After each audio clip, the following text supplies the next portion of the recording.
Hey, coaches, welcome back. Episode 28, Football Talk with Coach Chip. Got a special treat for you today. We're going to go to it in just a minute.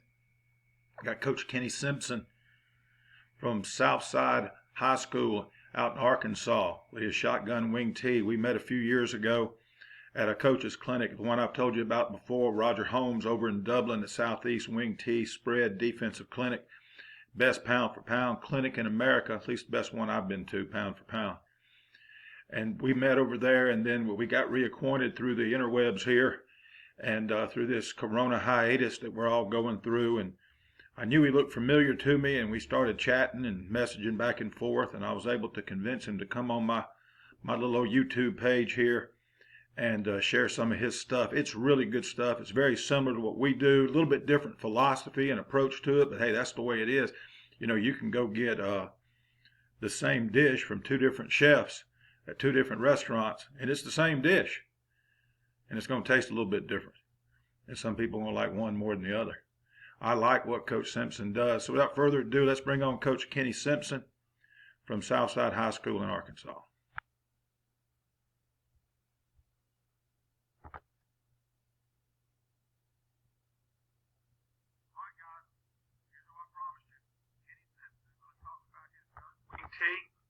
And I'm going to let him take over, and we'll be doing a little chatting back and forth. If you got any comments or questions, hit them in the comments below or hit me up at my email. We'll talk about that at the end of the episode. All right, Coach.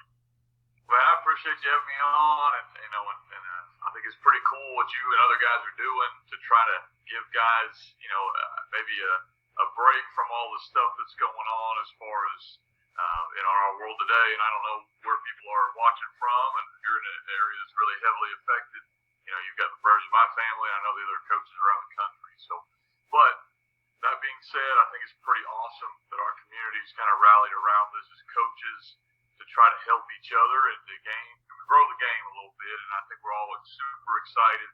One of the cool things I can remember from back in 2011 was how much football united the country. And I'm excited. I think that's going to happen again in 2021. So I appreciate, Chip, you having me on and let me talk a little bit about offense. But before I got to that, I just want you get wherever you guys are at, please reach out to me or Chip or anybody that you want to learn more about football with. And I want to beat people's brains out on Friday night, but the other 364 days of the year, I want to help every coach I can.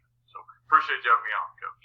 Oh, not a problem. I thought it was kind of weird in a cool way.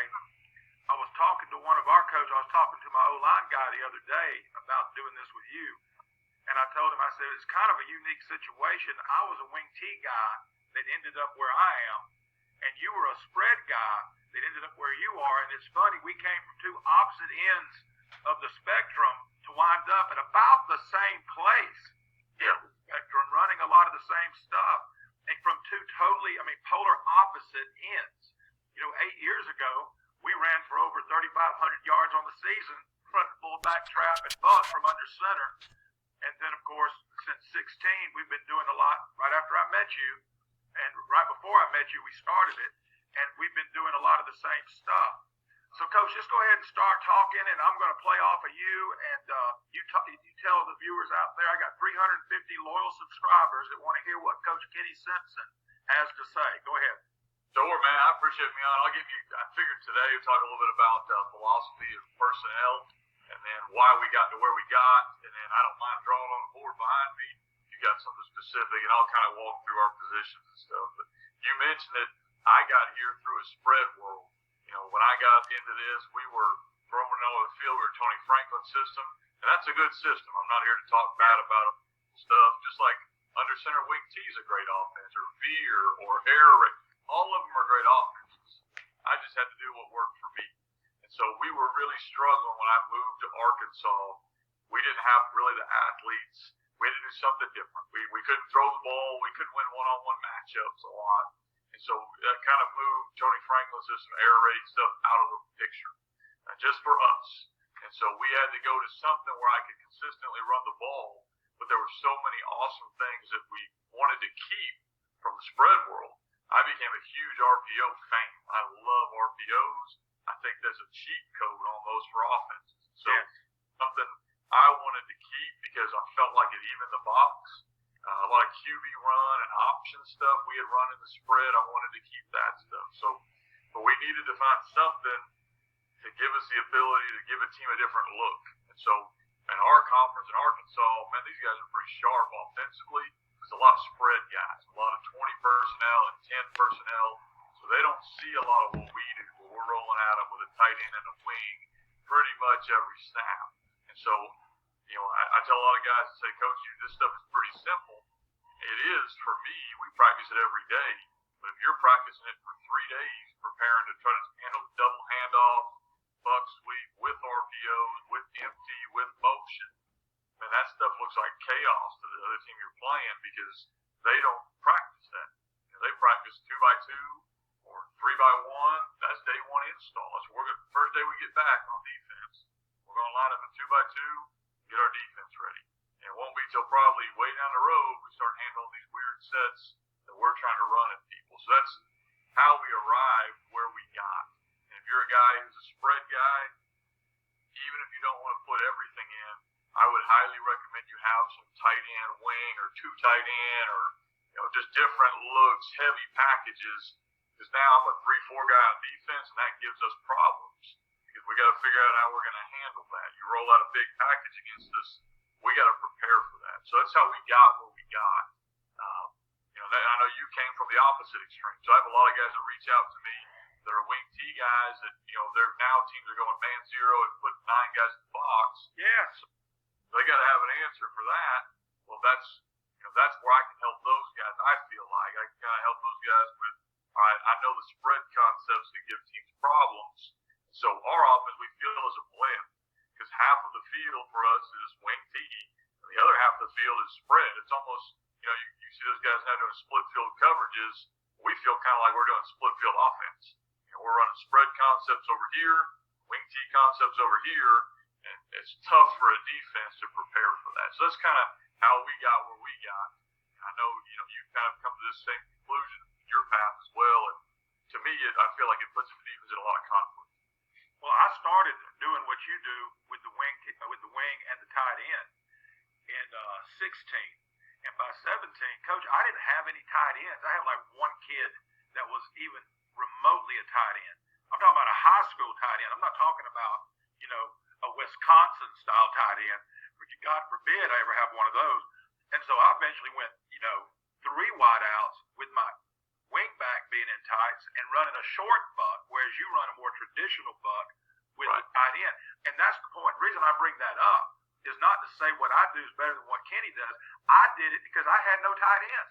Kenny doesn't. If you've seen this film, he's got tight end type kids, that 190, 100-pound kid. That's a good high school size tight end that have the mindset to block down. I didn't. We won 3 state championships in a row at basketball. That's the kind of kids that I had. So I went 3 wides and played with the H's. I call them H's, my wing backs. And that's where I am. But if I ever get where I do have tight end type kids, I'm going to do more of the formations you do. Same philosophy. Just, you know, attach that kid on that side. So when people see your stuff today and my subscribers that have seen I hardly ever use a tight end, they're going to go, well, this is different. No, it's not different. It's just he's playing with what he's got, and I've been playing with what I had. All right, Coach, do your thing. Yeah, no, man. What I'm going to talk about here is personnel, and you hit the nail on the head. I can tell you what we have. I came from Montgomery. I had running backs running out my ears there. I had receivers running my ears there. So we were spread. That fit us. You know, it was a good thing for us. I moved to Arkansas, and I love my kids. It's just a different kind of athlete. So coach at the head, you got to adapt to what you got. And I would kill to have more skilled kids. You know, I'm full up of linemen and H-backs and those, which is fine. And when you watch Wisconsin play or BYU play, I mean, that's how those teams are playing. So we in Kansas State, so we got to model our offense off the same kind of athletes because I don't get to go cherry pick. So I am going to walk through. We do flop our line, Coach. I do think that's a huge advantage if you have a tight end attached. And our tight end's attached about 95% of the time. And so to me, that enables us to flop lines. So I know that's a big question I get asked a lot is why do you flop your line?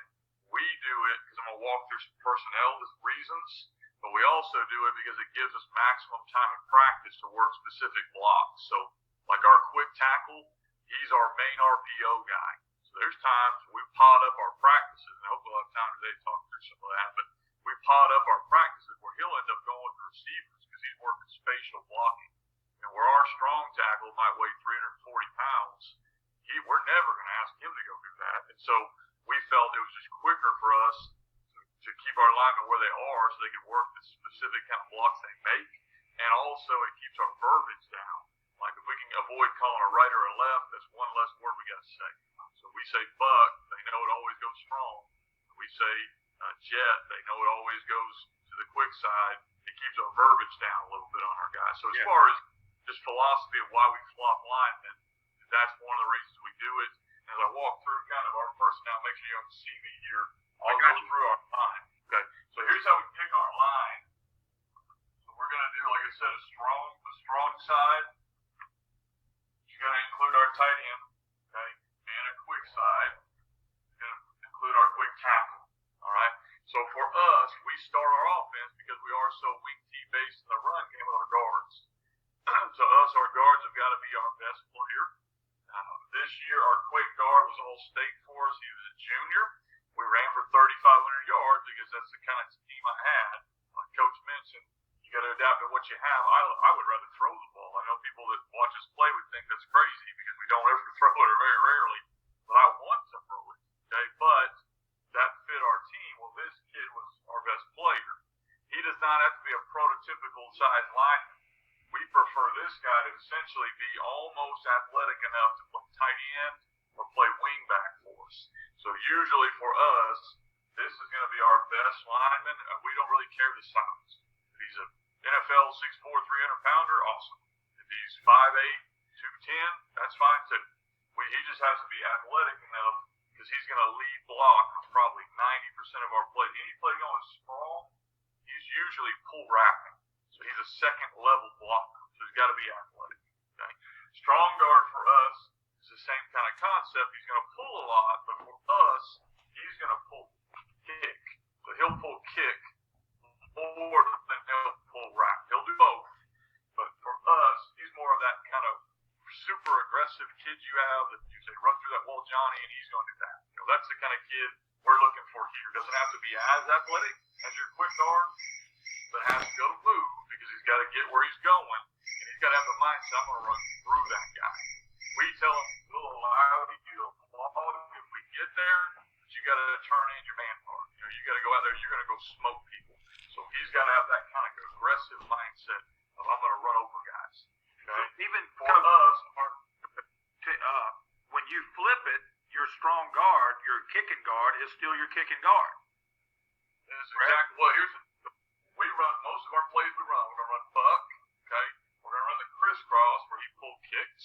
All right, his other blocks are going to be down block or double team. We run our belly stuff. So he doesn't, very rarely will run quick belly. It's probably the only play where he actually is going to try to go second level. So most of his blocks are still happening. When we break down our guys, we look at, are they blocking second level defenders or first level defenders, and that's how we pick personnel. Because generally, second level defenders are more athletic. That's a harder block. You got to be a little bit quicker to make those plays. So our quick guard blocks second level a lot. Our strong guard blocks it a little bit. Okay, and the next guy for us is our quick tackle. So he's got to do all our RPO game stuff, and you can tell he's not attached to a tight end. So if we're going to pass the ball, he's got to be able to handle athletic 5 techniques. He's got to be able to go out in space on our tunnel screens or whatever else. So he's got to be what I would consider like when a college comes to visit you and they're looking at your lineman, that's the guy that they usually look at for us because he's more of a traditional lineman type. He's going to be long, he can move. Okay, so a lot of times he's our best as far as looking and moving athlete. Where those guards are kids that are probably high school players. They're not going to go play college ball just because they're more those bowling ball type high school linemen that every program has 2 or 3 of those kids that are great kids. They're going to do awesome in high school, but they're probably not going to go play college ball. Are those the kind of kids like I compare? I often tell people in the wing T, that your guards are often what back in the 70s and 80s would have been a fullback in an I formation or a wishbone team. Exactly. Yeah. Or a lot of times these kids, if they're really good, they're athletic enough to play inside linebacker. Yes. Now. Yeah. So that's kind of what you're looking at. You know, for us, we don't have to have the traditional size on the line. This year we did, and so we adjusted to it. But most years, you know, I don't have just 300-pounders across the board, and we have this kid might be two. Like this year, our strong guard or quick guard will be about 220. You know, our other guard will be about 240. Okay, and then our quick tackle and our strong tackle are going to be a little bit different as well. So when we go quick tackle again, that's more of a traditional kind of guy for us. So he's got to be able to move and block. So if you're picking linemen, you say, Coach, I only have 3 good linemen. Well, there's their 3 spots in our offense.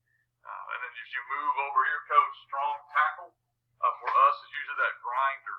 You know, that kid that always loses in conditioning. You know, he's a great football player, but he can't run out of his own shadow. You know, but he's willing to block. He's willing to do whatever. So we put him at strong tackle because we're only going to ask this kid ever to down block, to cut block, and to double team. Yeah, very rarely will he ever go second level, and if it is, it's off of a double team. It's never just immediate second level block. So that's how we pick it. And I didn't even talk about our center, because if you're like me, you pick the kid that can snap and you figure it out from there. That's what I told our O-line coach yesterday. I had a meeting with him, and I said, center, find the kid that can snap, and if he can block back, we can live with him. That's exactly right. And this year we had a good one. You know, but there's been years before that kid's been a 180-pounder. So, but he can snap it great. So we just kind of dealt with what we got, because if you're going to go to this offense, the mesh point back here is important. RPO-wise, that snap's got to be on you, or you're going to kill any RPO you have, because you're just praying to get a snap. So when we've had issues where this kid got hurt, and we had to put our second or our third guy in there, you have to basically limit your playbook, because you got to kill your RPOs, because it's got to be a perfect snap for it to work. And so that's something we'll work on with them. Our tight ends, Coach, in our offense are generally athletic quick tackles. Like this year, our tight end was a sophomore, and he could have played quick tackle for us. Like he was that much of a blocker. The athletic part of it is great. We're excited this year. We'll get to throw him the ball a little bit. We threw him the ball 4 times last year. That was 3 more times than we've thrown him the year before. So we don't throw him the ball very much, but if I had the kids that you have, or the kids these other guys have, he will always be open. He'll always be open, because they're going to guard him. They're usually in our offense going to put one guy playing high, one guy playing flats. That's all they're going to be able to do because of how we line up. So personnel-wise, that's kind of how we pick our line. I don't know if you get any question on that part with the skill guys. No, I think it's in the Bible, though, that tight ends shall always be open. I really do. Tight ends and curl routes. Tight ends and curl routes. It's like they're invisible. I don't understand it either. Our H and our offense over at Lynette was always open. And the whole 17th season, we go 15-0, and we're not throwing the ball to them. About 9th, 10th game of the season, I started stressing the quarterback. Man, our H, which was like our tight end, was making 3 or 4 catches a game throughout the playoffs. Because I think people went back and looked at us, well, they never throw to him. But, buddy, we threw to him in the playoffs, and he came up big for us. I don't know why it is, but I remember when I was a kid, they used to talk about it on NFL on Sundays. Tight ends are always open. I do not know why tight ends are open. I don't know. Our theory is that generally the guy who's assigned to the tight end is also reading him as a key for blocking. So if you give any type of run look and he gives any type of run block, that kid's eyes go off of him and they go to the ball. I don't know if that's true or not, but usually, you know, I've coached the defensive side of the ball too. Usually what's happening is they're putting a safety on him and they're telling him he down blocks and you fit him to run. So the minute he thinks it might possibly be a down block, it's gone. And so we will this year throw more. The last 4 games of the year, he caught 1 passing game. So we're throwing him the ball late. And I think next year we're going to throw him the ball a bunch because, like you mentioned, he can make your offense click. Because of the way we line up, we force teams to play us different. They play us almost like a double wing team on this side and like a spread team over here. Yeah. And so that's he's going to be wide open. You know. You got to play. You got to play 2 defenses against this. You do, because if you play a base defense, we'll run for 900 yards against you, just because of what we get. And if if you commit too much to this side over here, that's where the RPOs, the play action, shifts, the motions, and all that stuff. You got to balance it up. But what we do skill-wise is we'll start off. You got to start off your whole offense and any offense you're in my opinion, with the quarterback. He's going to say, what can I do? Yeah. You know, and so I've had different ones. I've coached this offense now for 5 or 6 years. And the first year I coached it, that kid was a 210-pound collegiate type athlete. Man, we were pretty good at QB run and power read and all that kind of stuff because he was an awesome kid. Could throw it, could run it, and I was blessed. Okay. The next 2 years, I had a really good basketball type kid who was more athletic and fluid and made really good decisions. So we ran every RPO we could dream of. You know, and so we've got all those put in our offense. Well, he could run all of them. So, man, it was nasty stuff we could do to teams because he could read it so quick. Then this past year, I had a 230-pound converted tight end who had a cannon, but not so much on the RPO game. So we adjusted it to quarterback run. It was 235 pounds. The ISO when they give us that. And so you can adjust. That's why I love this offense. You can adjust based on him. You're not changing your plays, okay? And you're not having to add stuff in. You already have it in. You're just highlighting what you've got. And that's what I think good offenses do, whether it's wing tee, option, spread, whatever, is they highlight strengths and they hide the weaknesses. That's the main point of football. That's what we're paid to do. So I start with him and figure out what he can do. So you guys are paying attention. That's the first guy you got to protect. What can he do and what can he not? Okay. In this offense, if he cannot throw or run, he's got to be able to do one of them. Go under center or get in the pistol would be my suggestion because teams will go man zero against you guys, and your answer has to be either throwing it or quarterback running it. That's the answer you have to balance the numbers. And any offense you run, if you're going to have any kind of spread, the quarterback can't throw it or run it, you don't need to be in the spread. You need to be protecting him under center and make him a game manager. That's what we start with him and build that. Okay? Yeah. Our next best player generally is going to be our running back. We call him an F.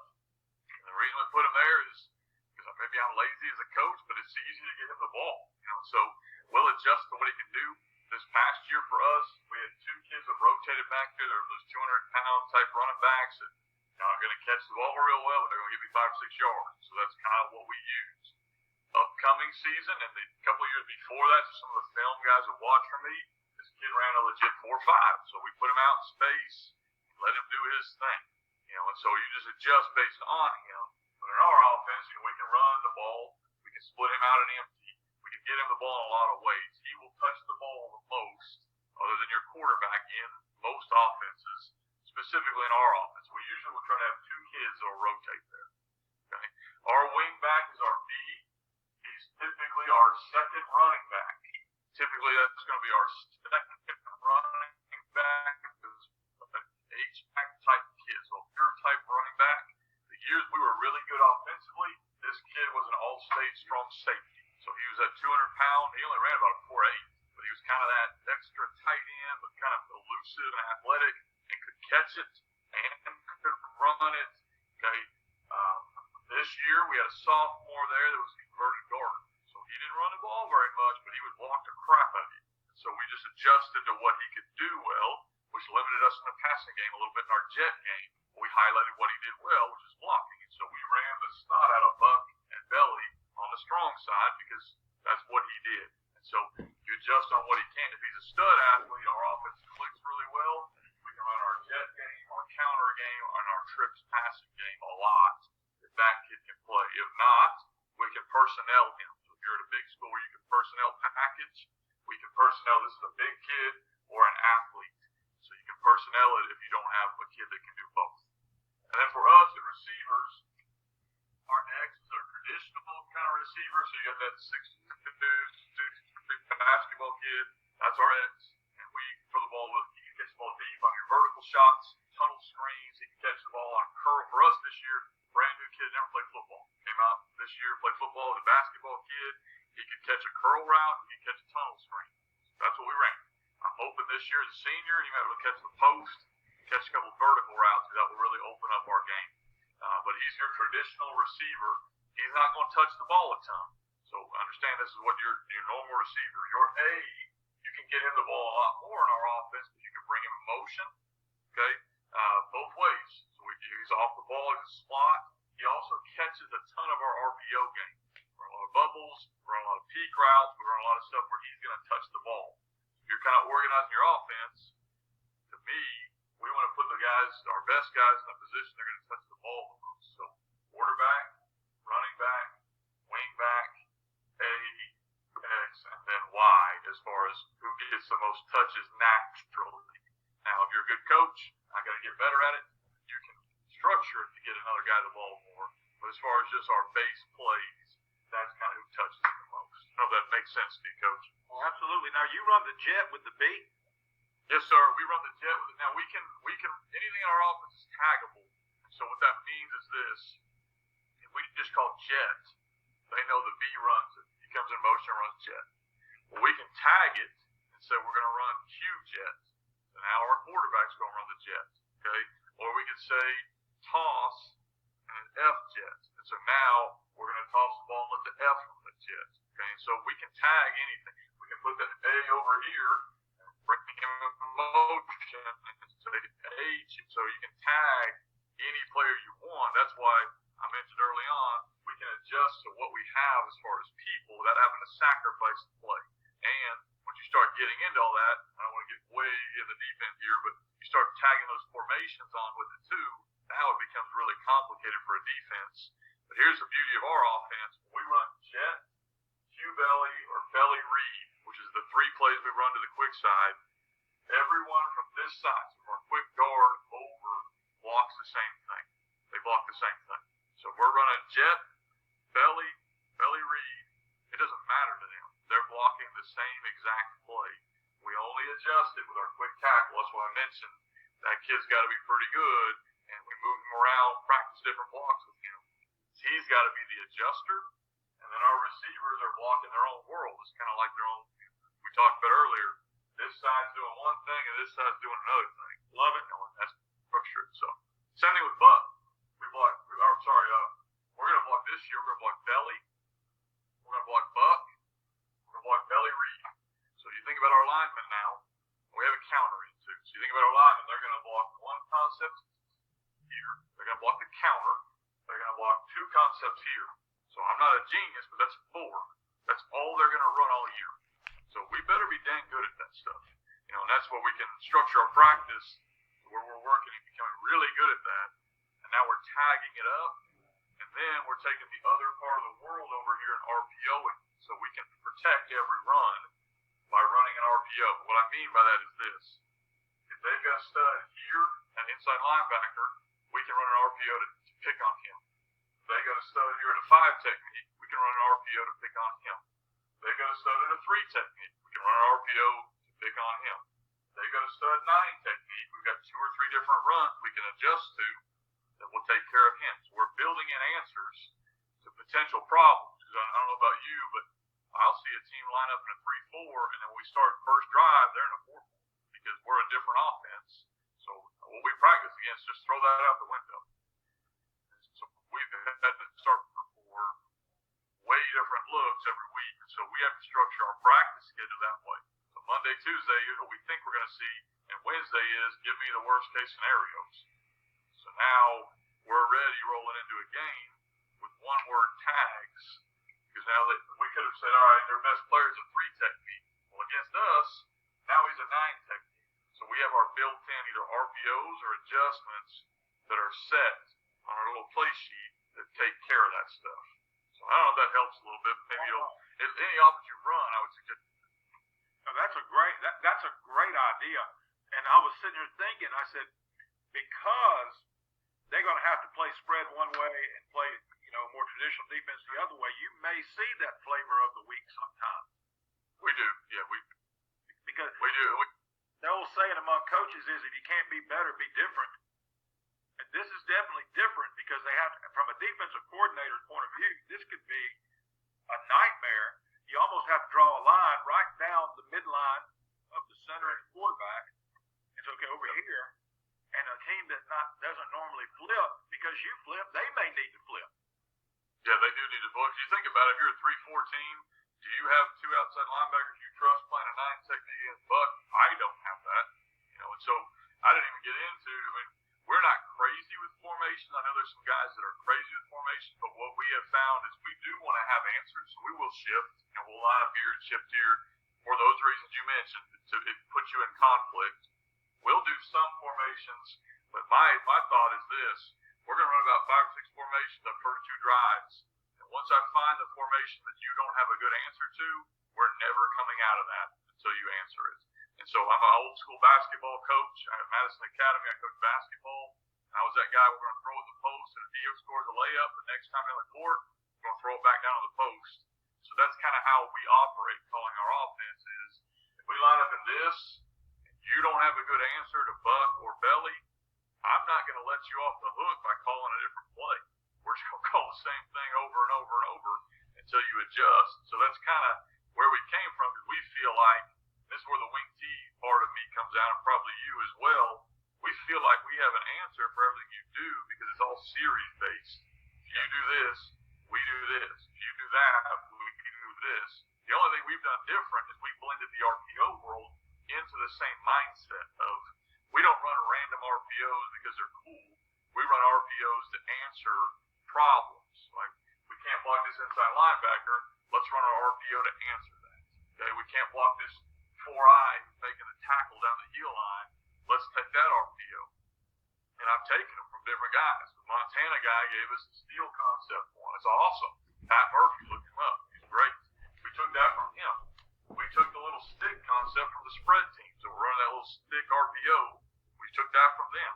The little bubble, and then we've kind of added our own flavor to how we run bubble. That's been around for 30 years.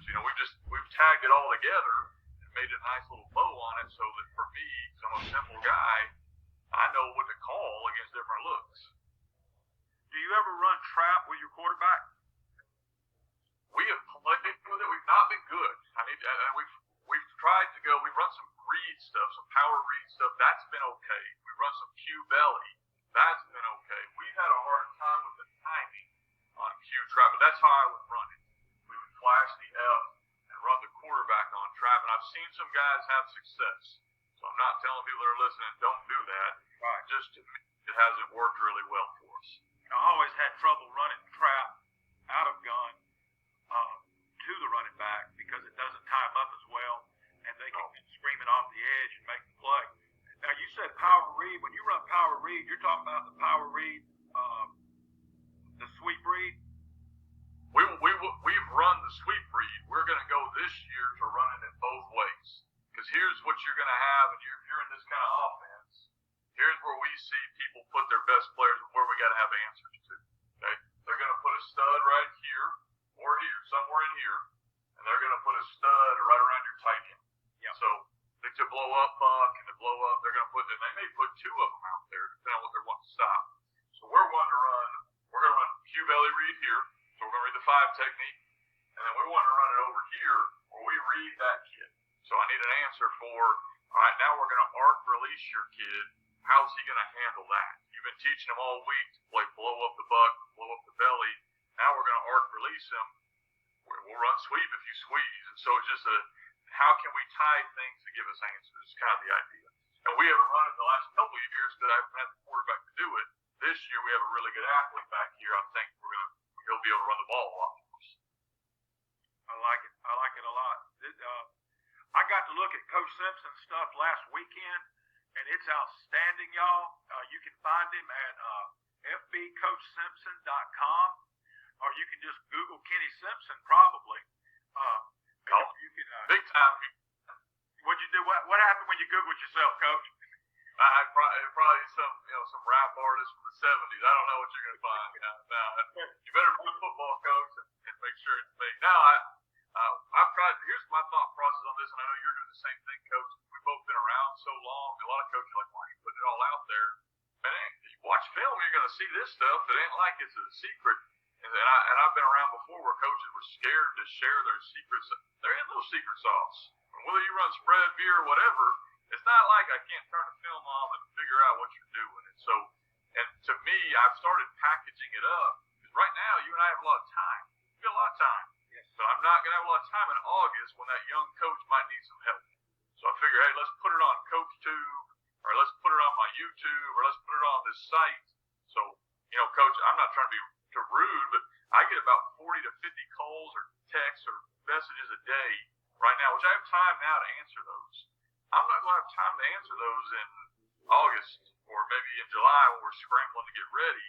So I figured, like you're doing, let's put it all out there where a young coach who needs help then can go get it, can go find it, and he can get it and use what he can use. And that's been a passion of mine, is helping younger guys.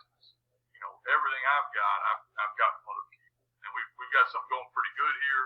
It's like, you've had where you are. But I've had a lot of mistakes I've made. Maybe I can help guys avoid that. Oh, absolutely. And one of the reasons, and people ask me, why do you block things the way you block them? And I do a little more spread stuff than you do, and we talk about why. But the reason I do it is because I can't guarantee at the size the schools that I've been at over the years, that I'm going to have the kind of line where I can just come off and mash people. And people say, well, anybody, you don't have to be big to zone block. Well, listen, I beg to differ. I've seen my 50-pound center get blown up by a 250-pound jug-butted nose tackle. And there's no way in the world, but if I block angles, and all I have to get is what I call horizontal displacement. Yep. And I grew up in the day where you drove everybody vertical. Back in the 70s and the early 80s, everything that was like beard blocking, and you may have come off at an angle, but you were trying to get a vertical push because you were reading that stuff. Yeah, I agree, Coach. But I think that's the deal, is even on our double teams, all we're trying to get accomplished on our double teams is we want to get a hole. And then we hit up in there so tight. I'm hoping maybe down the road I can get on here and give you some drills in another future episode or something that we run. We want our back so tight to our guard, he is literally touching him. And because you mentioned it, now I don't have to move you that way. I just got to get you to move yourself. And a lot of times, you can't cover every gap. And so we don't use numbers. Like we don't say 22 blast or 427 buck. There's nothing against that stuff. But I'm going to run the path of least resistance. And by a defensive alignment, you're giving me the gap. So we're going to run belly in the gap. You don't have a defensive lineman. And we're going to run buck. It's going to hit tight or wide based on what you do, not what I do. And then you mentioned it because there's no matter who you are, and I tell our kids this, no matter how bad you think you are, at some point you're going to run against a badder dude. And so we tell our guys, you only got to beat them this way. And that gives your kids a lot of confidence. We blocked Division I guys that signed with the Razorbacks next year. Well, there's no business we had to block them, but we didn't ask them to blow them up. We said use his technique against him. And I think that's the key to all of football, is all we got to get is a gap. And a lot of coaches are scared to tell their kids truth. The truth, a lot of times we walk into a game, they can see the film. They know, my gosh, this is going to be tough. So we tell our kids, yeah, it's going to be really tough. All you got to do is this. He can beat you everywhere he can beat you, but he can't beat you this way. Can you do that for me? And our kids are like, we can do that. So now you've got a belief system rolling in the game with your lineman. Of course, when you're better than them, it's easy. When you're not better than them, you give your kids the tools, you tell them the truth, they're going to believe you, and they're going to say, Coach, you were right. Now you got a culture building up. Like if you got that, we talked about the center. Doesn't have to be the best blocker, but he's a good snapper. If you teach him good technique and stay low, and he's blocking back, and it could be a really good nose. He's blocking back or a 1 or a 2 eye, and all he's got to do is get a little bit of movement sideways because we're running the A gap to his right, and he's blocking back to his left, and he's getting killed. The guy's driving him back, but he's driving him back on the left side, and we're pushing him out toward the left side, and so we're winning. And it's not about knocking that guy back 5 yards, running the old Oklahoma drill. You got a line here and a line here, and you cross this line, because that's not what you have to do to win. You don't get any bonus points for being the toughest guy on the field. Sometimes you get the bonus points for being the smartest guy on the field. Yeah, that's the deal. That's to me what our offense is about. Is we're taking those wing T concepts with our linemen. Okay, what you just mentioned. I don't really have to physically whip you. I just have to let you whip yourself. And then we're going to use the same concept with our receivers. We probably couldn't beat a lot of dudes man on man, but with what we're lining up offensively, I don't think you want to play us man zero because we're going to bring motion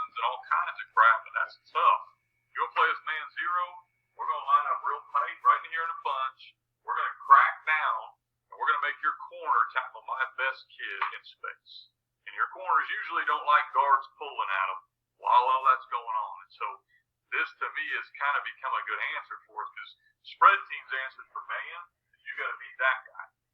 My answers for man are, all right, we're going to motion this wing who you've got a guy playing force against all the way across the field, and how are you going to answer that? Are you going to run with him? Or are you going to spin down and now make this kid who's never played force in his life play force, and we're going to run buck right back to it?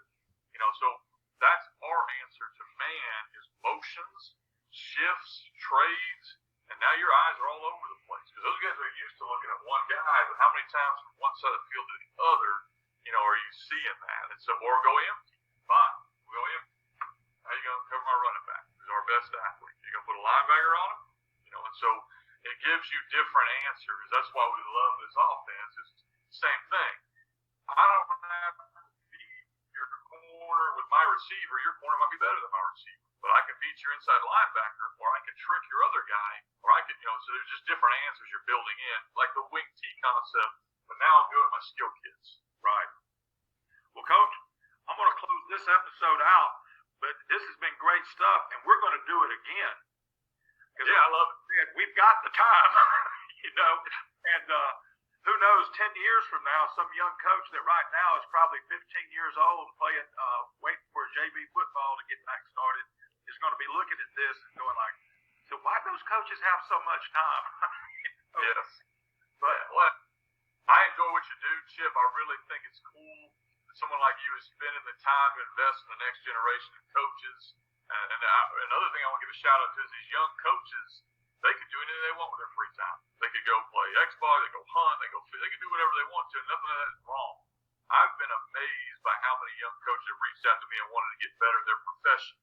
Yep. A lot of times we get bad rap, but we want to go to a coach's clinic to screw off or to do whatever. These guys are spending their own time. A lot of them are spending their own money, going and finding research to make themselves better. And to me, that is a huge shout out to how much they care about their kids they're working with and everything else. Yeah, it's good stuff. And like I said, we're going to bring you back on and get more into some of the X's and O's. The philosophy stuff is sweet. And in my old age, I like hearing the philosophy stuff because I don't know it all, but I know basic X's and O's. I want to know what's behind it. Why are you doing it? And I appreciate you doing that. And like I said, we're going to come back. We're going to get this one uploaded, and we're going to put it out there. Let your guys see it. Let my guys, my subscribers see it. And we're going to see what happens. Like, what do they say in the corporate world? We're going to throw it against the wall and see what sticks. But this is good stuff, man. And I appreciate it. And we're going to do it again real soon.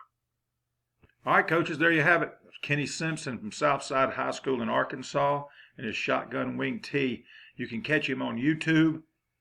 You can go to his website at footballsimpson.com. I believe that's right. It's all over. You saw it, the whole dadgum video up there in the upper right-hand corner of his board.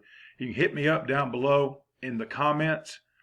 And I know this was a long one. It was a long one.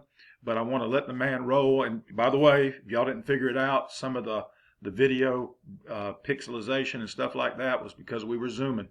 Okay. And then I recorded it on Zoom and then brought it back and used it on my screen capture software here on my computer. And I'm going to get better at that. Those of y'all that saw my first few episodes know that everything's gotten better since then. And this type of thing will get better too as we go. But thanks for bearing with me. I know production value is not a major commodity on my episodes, but I think the content is. And so y'all keep hanging in there. Do what you're supposed to do. Listen to the experts. And you know what I'm going to tell you. Be elite.